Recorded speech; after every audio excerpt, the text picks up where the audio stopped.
Police ने मनोज की दिन रात छानबीन की, रानीखेत के जंगलों का कोना कोना छान मारा, लेकिन वो कहीं नहीं मिला। अलबत्ता पुलिस को एक स्कूटी जरूर बरामद हुई जो खाई में गिरी हुई थी।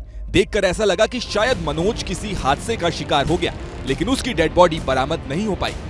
मनोज ये कहकर घर से निकला था कि वो नैनीताल में किसी बैंक का इंटरव्यू देने जा रहा है, लेकिन जब पुलिस ने सीसीटीवी खंगाले तो कुछ नहीं मिला।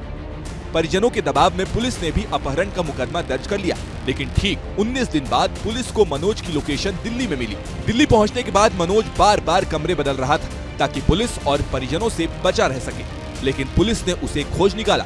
बाद में पुलिस को पता चला कि मनोज नाम का ये शख्स दोहरी जिंदगी जी रहा था। साल 2019 में उसने परिजनों को बिना बताए शादी कर ली थी। इसके बाद पिता के दबाव में उसने एक बार फिर दूसरी शादी कर ली।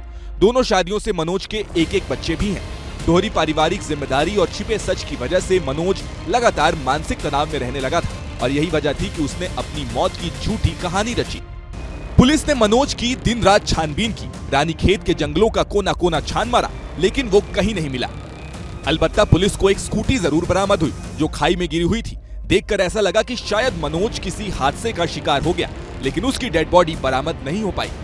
मनोज ये कहकर घर से निकला था कि वो नैनीताल में किसी बैंक का इंटरव्यू देने जा रहा है, लेकिन जब पुलिस ने सीसीटीवी खंगाले तो कुछ नहीं मिला। परिजनों के दबाव में पुलिस ने भी अपहरण का मुकदमा दर्ज कर लिया, लेकिन ठीक 19 दिन बाद पुलिस को मनोज की लोकेशन दिल्ली में मिली। दिल्ली पहुंचने के बाद मनोज बार बार कमरे बदल रहा था ताकि पुलिस और परिजनों से बचा रह सके, लेकिन पुलिस ने उसे खोज निकाला।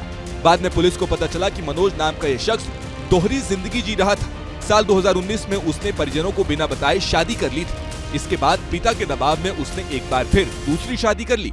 दोनों शादियों से मनोज के एक बच्चे भी हैं। दोहरी पारिवारिक जिम्मेदारी और छिपे सच की वजह से मनोज लगातार मानसिक तनाव में रहने लगा था और यही वजह थी कि उसने अपनी मौत की झूठी कहानी रची।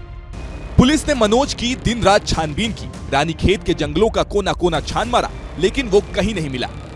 अलबत्ता पुलिस को एक स्कूटी जरूर बरामद हुई जो खाई में गिरी हुई थी। देखकर ऐसा लगा कि शायद मनोज किसी हादसे का शिकार हो गया, लेकिन उसकी डेड बॉडी बरामद नहीं हो पाई। मनोज ये कहकर घर से निकला था कि वो नैनीताल में किसी बैंक का इंटरव्यू देने जा रहा है, लेकिन जब पुलिस ने सीसीटीवी खंगाले तो कुछ नहीं मिला।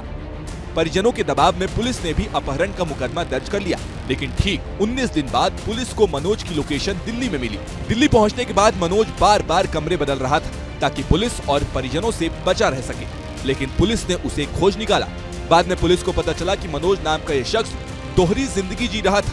साल 2019 में उसने परिजनों को बिना बताए शादी कर ली थी। इसके बाद पिता के दबाव में उसने एक बार फिर दूसरी शादी कर ली। दोनों शादियों से मनोज के एक बच्चे भी हैं। दोहरी पारिवारिक जिम्मेदारी और छिपे सच की वजह से मनोज लगातार मानसिक तनाव में रहने लगा था और यही वजह थी कि उसने अपनी मौत की झूठी कहानी रची।